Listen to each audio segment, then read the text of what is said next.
बिस्मिल्लाहिर्रहमानिर्रहीम। अस्सलाम वालेकुम। मैं हूं फ़हीम अख्तर, एक नए व्लॉग के साथ हाज़िर खिदमत हूं। नाज़रीन, आज अडयाला जेल में एक बार फिर तोशाखाना 2 केस की समाअत हुई है, जो कि लगभग 11 घंटे तक जारी रही। और अब इस केस की समाअत तब मुलतवी की गई जब बिजली चली गई। जेल इंतज़ामिया के मुताबिक जेल में बिजली जब चली गई तब जज साहब जो हैं वो उठे और उन्होंने समाअत 1 अक्टूबर तक मुलतवी कर दी। इस समाअत के दौरान आज कुछ अनहोनियाँ हुई हैं। अनहोनी ये हुई है कि वो वज़ीर आला खैबर पख्तूनख्वा अली अमीन खान गंडापुर, जो इमरान खान से मिलने नहीं जा रहे थे या उनको मिलने नहीं दिया जा रहा था, अदालती अहकामात के बावजूद इमरान खान साहब से उनकी मिलने की इजाज़त नहीं थी। लेकिन आज अचानक मुलाकात हो जाती है और लगभग 2 से 3 घंटे तक या 2.5 घंटे तक ये मुलाकात जारी रहती है। इस मुलाकात के अंदर क्या हुआ है, एक्सक्लूसिव किस्म की इंफॉर्मेशन मैं आपके साथ शेयर करूंगा, जो कि अगले आने वाले चंद दिनों में बड़ी अहमियत इख्तियार कर जाएंगी। पहली बात तो ये कि पेशावर का जो जलसा हुआ, कंट्रोल्ड जलसा हुआ, और उस जलसे में अपोजिशन इत्तेहाद शामिल नहीं हुआ, अलायंस शामिल नहीं हुआ, तहरीक तहफ़्फ़ुज़ आईन पाकिस्तान की वो लीडरशिप शामिल नहीं हुई। उसके समरात ये निकले कि अली अमीन साहब जो हैं वो मिलने पहुंच गए। जाहिर है नंबर बनाने के लिए उनको कहा गया और ये कहा गया, ज़ाहिर नेगेटिव रिपोर्ट तो खान साहब तक तो ये नहीं देनी। जलसा तो हुआ है, जलसा बहुत बड़ा था, इसमें कोई शक नहीं। कुछ नेगेटिविटी भी हुई है, लेकिन कुछ ऐसी चीज़ें हुई हैं आज की इस मीटिंग में जो कि मेरे ज़राए हैं वो ये बताते हैं कि अली अमीन खान गंडापुर के ऊपर खान साहब नाखुश ज़रूर थे। बिलखसूस ऑपरेशंस के ऊपर नाखुश थे। बाजोड़ में ऑपरेशंस हों, कटलांग में जो ड्रोन अटैक हुआ हो, तिरा में जो कुछ हुआ, उस पे अफ़गान मुहाजिरीन के साथ जो सलूक हो रहा है, उस पे वफाकी हुकूमत के साथ बढ़ती हुई कोऑर्डिनेशन हो, उस पे बजट, सेनेट इंतखाबात, मादनियात बिल समेत वो अहम अमूर जो कि पार्टी से मुतालिक हैं और पाकिस्तान तहरीक इंसाफ से मुतालिक हैं, उनके ऊपर खान साहब ने काफ़ी बरमी का इज़हार किया।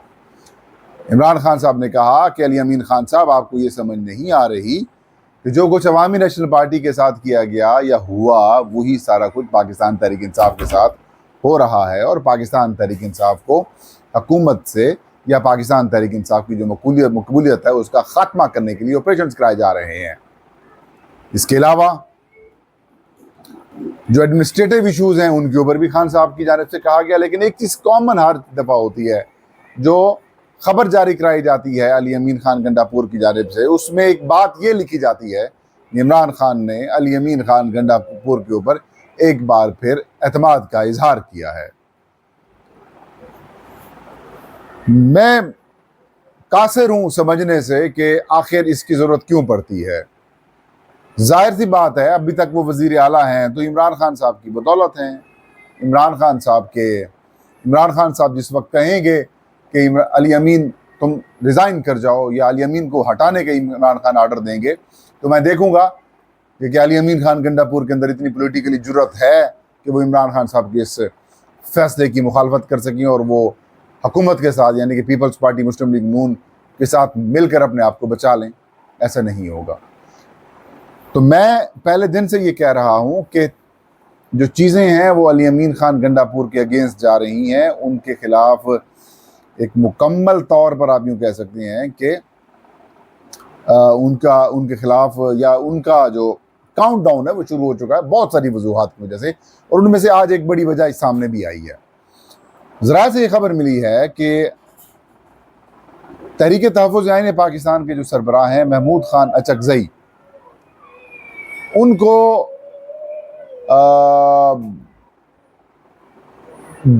दावत दी गई पेशावर जलसे की, लेकिन उन्होंने इनकार कर दिया। अल्लामा राजा नासिर अब्बास को भी दावत दी गई, उन्होंने इनकार कर दिया और ये कहा कि वो इसमें शिरकत नहीं कर सकते, क्योंकि जलसा जो बताया जा रहा है या जलसा जो किया जा रहा है उसके चीज़ें कंट्रोल्ड हो रही हैं। और अली अमीन खान गंडापुर, जो कि उनका कहना था इन दोनों रहनुमाओं का, क्योंकि इनके ताल्लुकात एस्टैब्लिशमेंट के साथ ज़्यादा हैं, इस्टेब्लिशमेंट के साथ इनके ताल्लुकात हैं, तो फिर हम उनके साथ स्टेज शेयर नहीं कर सकते। अपने खदशात तहफ़्फ़ुज़ात इन दोनों रहनुमाओं ने अलीमा खान साहबा के ज़रिए इमरान खान साहब तक पहुँचाए। ज़राया का ये बताना है कि इमरान खान साहब को ये बताया गया कि पेशावर जलसे में लोग तो बहुत आए हैं, किसी किस्म का कोई लाहे अमल नहीं दिया गया, कोई रोड मैप नहीं दिया गया, गुफ्तन नशिस्तन बर्खास्तन हुआ है। और इसके अलावा तहरीक तहफ़्फ़ुज़ ऐन पाकिस्तान जो अलायंस है अपोजिशन जमातों का, वो शरीक नहीं हुआ। सिर्फ पाकिस्तान तहरीक इंसाफ के रहनुमा शरीक हुए हैं। और ये ऐसा था जैसे पाकिस्तान तहरीक इंसाफ का जलसा था, ये अपोजिशन अलायंस का जलसा नहीं था। इमरान खान साहब ने इसके ऊपर काफ़ी बरहमी का इजहार किया। ज़राए का ये बताना है कि इमरान खान साहब ने पाकिस्तान तहरीक इंसाफ की मुकम्मल क़यादत के नाम 2-3 अहम पैगामात पहुँचाए। सीधा सीधा से ये कहा गया कि नेक्स्ट टाइम कोई भी अगर एक्टिविटी होगी तो वो अलायंस के प्लेटफॉर्म से होगी, यानी तहरीक तहफ़्फ़ुज़ आईन पाकिस्तान के प्लेटफॉर्म से होगी, वो पाकिस्तान तहरीक इंसाफ के सिर्फ प्लेटफॉर्म से नहीं होगी। और दूसरा, जो भी एक्टिविटी होगी उसको लीड महमूद खान अचकज़ई करेंगे और अल्लामा राजा नासिर अब्बास साहब करेंगे। इमरान खान साहब ने कहा, इमरान खान साहब को पैगाम ये पहुँचाया गया क्योंकि अवाम बहुत आगे निकल चुके हैं और अली अमीन खान गंडापुर या फिर जो पाकिस्तान तहरीक इंसाफ की जो लीडरशिप है वो अभी तक वहीं फंसी हुई है। वो कहाँ फंसी हुई है?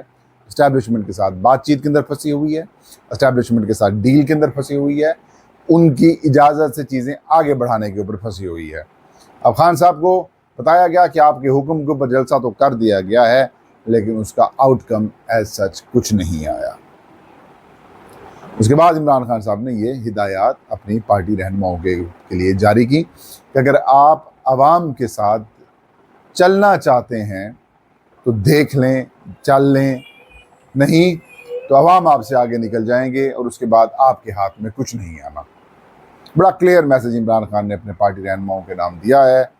और इसके अलावा जो 2 और पैगामात भी इमरान खान साहब ने पहुँचाए हैं वो बड़े सिंपल से प्रोग्राम कि कौमी असम्बली में महमूद खान अचकज़ई को अपोजिशन लीडर फौरी तौर पर मुकर्रर कराया जाए और सेनेट में अल्लामा राजा नासिर अब्बास साहब को अपोजिशन लीडर मुकर्रर कराया जाए। No if no but, Imran Khan ने कहा कि ये फिल फॉर पैगाम पार्टी रहनुमाओं तक पहुँचाएँ और ज़राए का ये बताना है कि ये पैगाम उन तक पहुँचा दिया गया है और आज रात ये फ़ैसला शायद किया जाए पार्लिमानी पार्टी के इजलास के अंदर कि अब इसका काउंटर हल क्या है।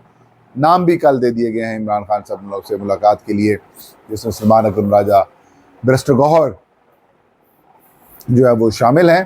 ताहम आज रात 10 बजे के करीब एक कमेटी का इजलास होगा और उस इजलास में इन सारी चीज़ों के ऊपर जो है वो गौर किया जाएगा और चीज़ों को देखा जाएगा कि अब अगली लाहेअमल PTI क्या इख्तियार करती है पॉलिटिकल कमेटी में, या फिर किस तरीके से इमरान खान साहब को दोबारा राम करने की कोशिश की जाती है।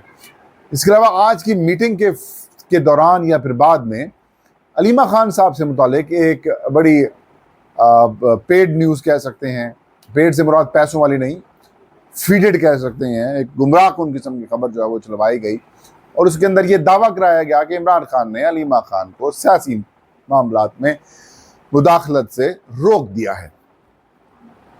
पहली बात तो ये कि ऐसी कोई डिस्कशन नहीं हुई। इमरान खान साहब ने तो आज भी अलीमा खान साहबा के ऊपर एतमाद का इजहार किया, अपनी बहनों के ऊपर एतमाद का इजहार किया और ये कहा कि मैं अलीमा खान को कोई भी पैगाम देता हूँ तो वो एज इट इज़ पार्टी के वर्कर्स तक, रहनुमाओं तक और लीडरशिप तक पहुँचा देती हैं। इनका तो सियासत के अंदर किसी किस्म का कोई किरदार नहीं है। बाकी जो मैं हिदायत देता हूँ या फिर मैं जो इंस्ट्रक्शंस देता हूँ, अलीमा खान साहबा सिर्फ वही पहुँचाती हैं और in the end party decision करती है या फिर मैं डिसीजन करता हूँ। लिहाजा एक पेड किस्म की स्टोरी भी चलवाई गई कि अलीमा खान के ख़िलाफ़ बड़ी अजीब व गरीब किस्म की सूरत हाल है। मैं तो हैरान होता हूँ पाकिस्तान तहरीक इंसाफ के रहनुमाओं की सूरत हाल के देख कर कि किस तरीके से आपका लीडर, आपका रहनुमा, आपका साबिक वज़ीर आज़म, जिसकी वजह से आपने वोट हासिल किया, वो जेल के अंदर बैठा हुआ है और आप उनकी फैमिली के ख़िलाफ़, आप उनके ख़िलाफ़ बातें करते हैं, आप उनके ख़िलाफ़ जो है वो लोगों को चीज़ें फीड करते हैं या फिर आप उनकी करैक्टर जो है वो असैसिनेशन करते हैं। तो ये बड़ी अजीबोगरीब किस्म की सूरत हाल पाकिस्तान तहरीक इंसाफ के अंदर जो है वो हमें देखने को मिलती है। लेट्स सी कि इमरान खान साहब अब इतलात ये आ रही हैं कि अगले कुछ दिनों तक एक नई कॉल देने वाले हैं, कि वो नई कॉल क्या हो सकती है उस वाले से भी आपको अपडेट फराहम करेंगे। ये था आज का व्लॉग। फ़हीम अख्तर को इजाज़त दीजिए। अल्लाह हम सबका हामी नासिर।